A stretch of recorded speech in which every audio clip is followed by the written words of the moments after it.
बस्तर में नवीन रेल परियोजना, rail line लंबाई 140 किलोमीटर, परियोजना लागत 3513 करोड़ रुपए। रेल मंत्रालय द्वारा छत्तीसगढ़ के रावाघाट एवं जगदलपुर के मध्य इस परियोजना का निर्माण होगा। यह निर्णय बस्तर अंचल के सामाजिक, आर्थिक एवं औद्योगिक विकास में मील का पत्थर साबित होगा। इस नवीन रेल मार्ग में दंडकारण्य एवं कोंडागांव, नारायणपुर और कांकेर जैसे जनजातीय जिलों को रेल मानचित्र पर स्थान मिलेगा। अभयनपुर से रायपुर एवं मेमू ट्रेन। प्रधानमंत्री नरेंद्र मोदी ने मोहल्ला भट्टा बिलासपुर कार्यक्रम स्थल में वीडियो कॉन्फ्रेंसिंग के द्वारा अभयनपुर रायपुर के मध्य मेमू ट्रेन सेवा का शुभारंभ किया। यह रेल सेवा प्रारंभ होने से छत्तीसगढ़ मंत्रालय और सचिवालय जाने वाले यात्रियों के लिए समय पर धन की बचत करेगी और ग्रामीण और शहरी क्षेत्रों के मध्य बेहतर रेल संपर्क स्थापित होगा। प्रधानमंत्री नरेंद्र मोदी के आगमन पर नवीन रेल परियोजनाओं की रूपरेखा।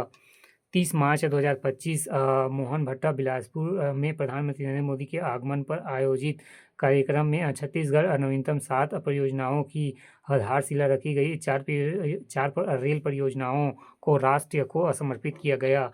7 रेल परियोजनाओं की आधारशिला प्रस्तावित रेलखंड नेटवर्क, लाइन लंबाई एवं परियोजना लागत।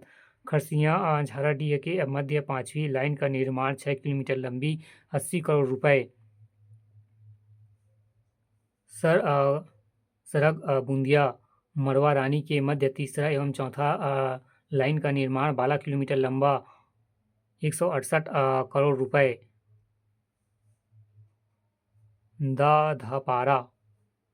दाधापारा बिल्हा दगुरी के मध्य चौथी लाइन 16 किलोमीटर 256 करोड़ रुपए। नीपनिया भाटापारा हथबंद के बीच चौथी लाइन का निर्माण 23 किलोमीटर लंबी 347 करोड़ रुपए। भिलाई नगर दुर्ग लिंक केबिन में चौथा लाइन 12 किलोमीटर लंबी 233 करोड़ रुपए। राजनांदगांव डोंगरगढ़ के मध्य चौथी लाइन का निर्माण 31 किलोमीटर लंबी 228 करोड़ रुपए। करगी रोड सकरा रोड के मध्य तीसरी लाइन 8 किलोमीटर लंबी 95 करोड़ रुपए। चौथा रेल परियोजनाओं राष्ट्र को समर्पित निर्मित रेल मार्ग राजनांदगांव बोर तालाब के मध्य तीसरी लाइन 48 किलोमीटर लंबी 747 करोड़ रुपए। मंदिर हसौद केंद्रीय अभयनपुर के मध्य रेल लाइन 26 किलोमीटर लंबी 353 करोड़ रुपए। दुर्ग रायपुर के मध्य ऑटोमेटिक सिग्नल 37 किलोमीटर लंबी 88 करोड़ रुपए। नोट छत्तीसगढ़ राज्य में 100% रेलवे लाइन का विद्युतीकरण किया गया है।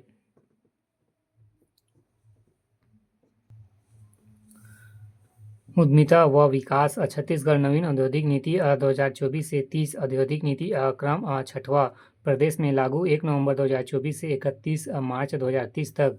फोकस क्षेत्र सेवा क्षेत्र।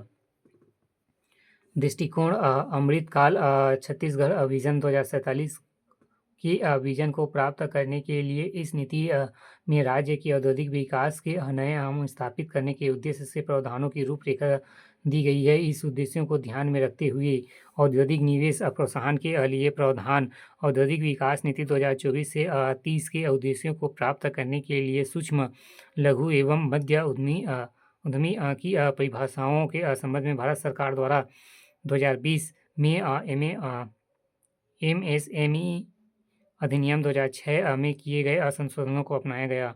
औद्योगिक निवेश प्रोत्साहन कार्यक्रम के तहत प्रोत्साहन सरकार द्वारा निर्धारित अधिकतम सीमा के अधीन होंगे। नीति में निम्नलिखित आयाम शामिल किए गए हैं। सूक्ष्म, लघु, मध्यम उद्योगों के लिए प्रावधान, बड़े उद्योगों के लिए प्रावधान, उद्योगों की विशिष्ट श्रेणियों के लिए विशेष प्रावधान, विशिष्ट वर्ग व समूहों के लिए प्रावधान। राज्य के सभी क्षेत्रों में व्यापक औद्योगिक विकास के लिए नीति ने सभी विकास खंडों में 3 श्रेणियों में वर्गीकृत किया है। समूह 1 से 2 और 3 औद्योगिक निवेश प्रोत्साहन की सीमा इन समूहों के आधार पर निर्धारित है। नोट: राज्य में पर्यटन को बढ़ावा देने योजनाबद्ध विकास हेतु छत्तीसगढ़ शासन द्वारा पर्यटन को उद्योग का दर्जा दिया प्रदान किया गया है। चौथा, 445 करोड़ की लागत से नए स्मार्ट औद्योगिक पार्क स्पेन मैन्युफैक्चरिंग क्लस्टर विजेतला ग्राम Rajnandgaon electronic manufacturing cluster Pateva ग्राम Rajnandgaon furniture cluster Nava Raipur readymade garment park Nava Raipur. Smart industrial park Chhattisgarh की नवीन औद्योगिक नीति के तहत प्रदेश में सेक्टर आधारित उद्योगों को एक ही परिसर से समस्त आवश्यक सुविधाएं उपलब्ध कराने के उद्देश्य से मुख्यमंत्री विष्णुदेव साय द्वारा 4 नवीन स्मार्ट औद्योगिक पार्क की स्थापना की घोषणा की गई है।